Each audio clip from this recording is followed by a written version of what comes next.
తమిళ రాజకీయాల్లో పవన్ దుమారం కొనసాగుతుంది. అన్నా డీఎంకేకు మద్దతుగా పవన్ వరుస ట్వీట్ చేస్తున్నారు. అన్నా డీఎంకే 53వ వార్షికోత్సవం సందర్భంగా పవన్ వరుస ట్వీట్ చేశారు. ఈ నెల 17న అన్నా డీఎంకే 53వ వార్షికోత్సవం జరగబోతోంది. 10 రోజుల ముందుగానే పవన్ ట్వీట్ చేయడంపై ఆసక్తికర చర్చ సాగుతోంది. ఎంజీఆర్, జయలలిత సేవలను ప్రశంసిస్తూ ఆయన పోస్టు పెడుతున్నారు. పవన్ ట్వీట్లను డీఎంకే అభిమానులు అటు ట్రోల్ చేస్తున్నారు. ఎంజీఆర్పై హఠాత్తుగా ఎందుకింత ప్రేమో, పైనుంచి ఆదేశాలు అందాయా అంటూ ప్రకాష్ రాజ్ సెటైర్లు వేస్తున్నారు. ఇటీవల సనాతన ధర్మంపై పవన్ వర్సెస్ ఉదయనిధి స్టాలిన్ అన్నట్టుగా రాజకీయం వేడెక్కింది. 2026 మేలో తమిళనాడు అసెంబ్లీ ఎన్నికలు జరగబోతున్నాయి. ఇప్పటి నుంచే పవన్ ప్రయోగాలు మొదలుపెట్టారని చర్చ సాగుతుంది. ముఖ్యంగా సనాతన ధర్మం జోలికి వస్తే కొట్టుకుపోతారంటూ పవన్ కళ్యాణ్ సీరియస్గా ఇచ్చిన వార్నింగ్తో చెలరేగిన మంట ఇప్పుడిప్పుడే చల్లారేలా కనిపించడం లేదు.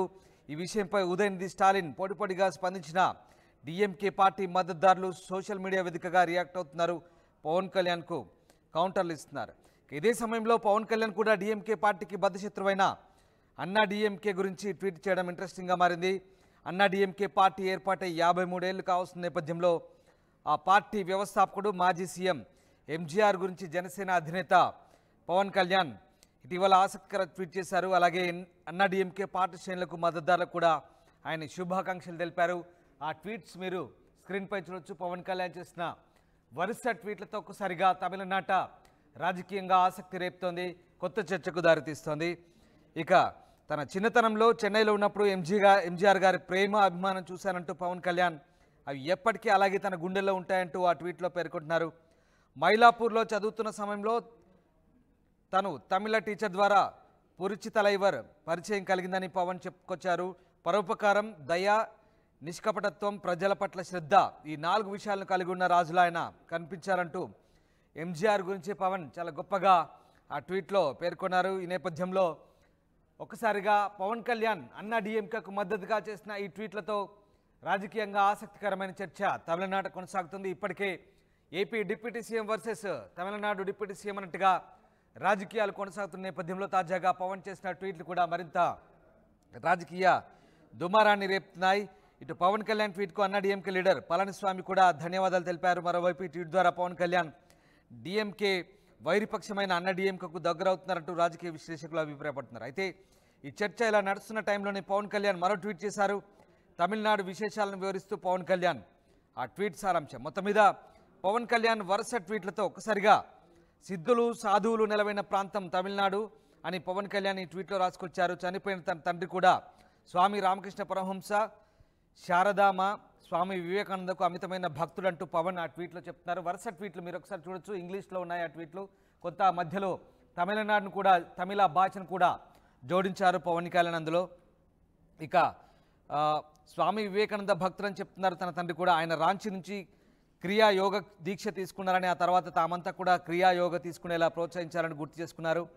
80వ దశకం చివరిలో అలాగే 90 ప్రారంభంలో తన తండ్రి చెన్నైలో శాంతంలో ఉన్న మహావతార్ బాబాజీ ఆశ్రమాన్ని దర్శించినట్టుగా చెప్తున్నారు.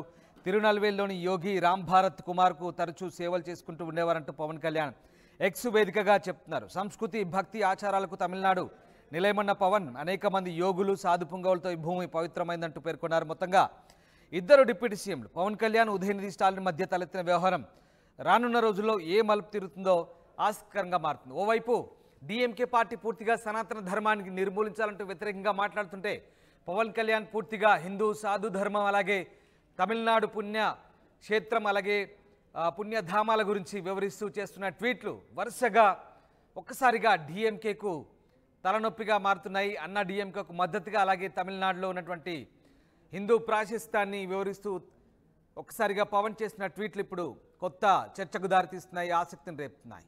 ఎస్, మా కరెస్పాండెంట్ లోకేష్ జాయిన్ అవుతున్నారు. లోకేష్, అన్నా డీఎంకే వార్షికోత్సవాన్ని పురస్కరించుకొని పవన్ కళ్యాణ్ వరుసగా చేస్తున్న ట్వీట్లు ఇప్పుడు కొత్త చర్చకు దారితీస్తున్నాయి. ముఖ్యంగా తమిళ రాజకీయాల్లో పవన్ కళ్యాణ్ చేస్తున్నటువంటి ఈ ట్వీట్లు ఎలాంటి చర్చ సాగుతోంది?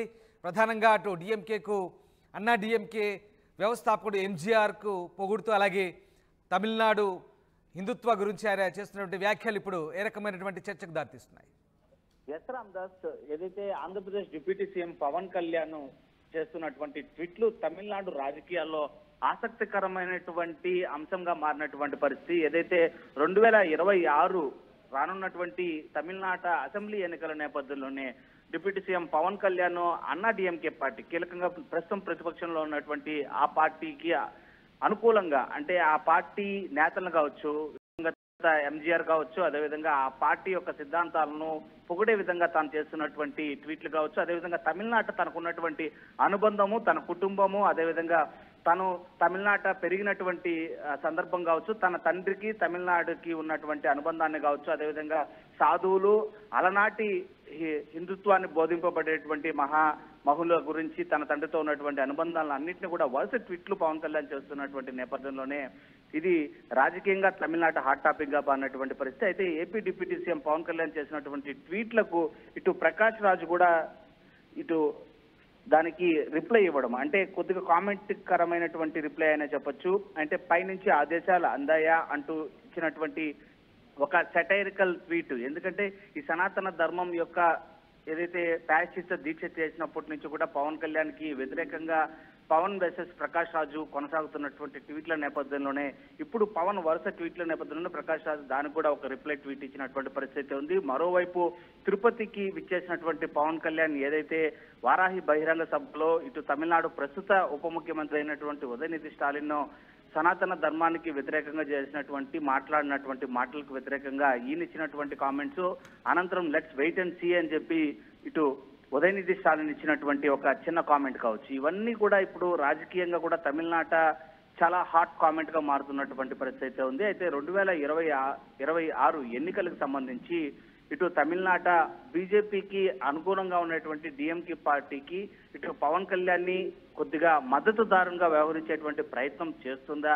ఆ దిశగా పైనుంచి ఆదేశాలు అందాయా పవన్ అంటూ ప్రకాష్ రాజు ఇచ్చినటువంటి ట్వీట్ కి రిప్లై ట్వీట్ కి ఈ హాట్ టాపిక్ గా మరింత సంతరించుకున్నటువంటి కామెంట్ గా కూడా చెప్పొచ్చు రామ్దాస్. రైట్, అంటే ఇటు డిఎంకే సపోర్టర్స్ కూడా పవన్ కు వ్యతిరేకంగా సోషల్ మీడియాలో వాళ్ళు ట్రోల్ చేస్తున్న సందర్భం.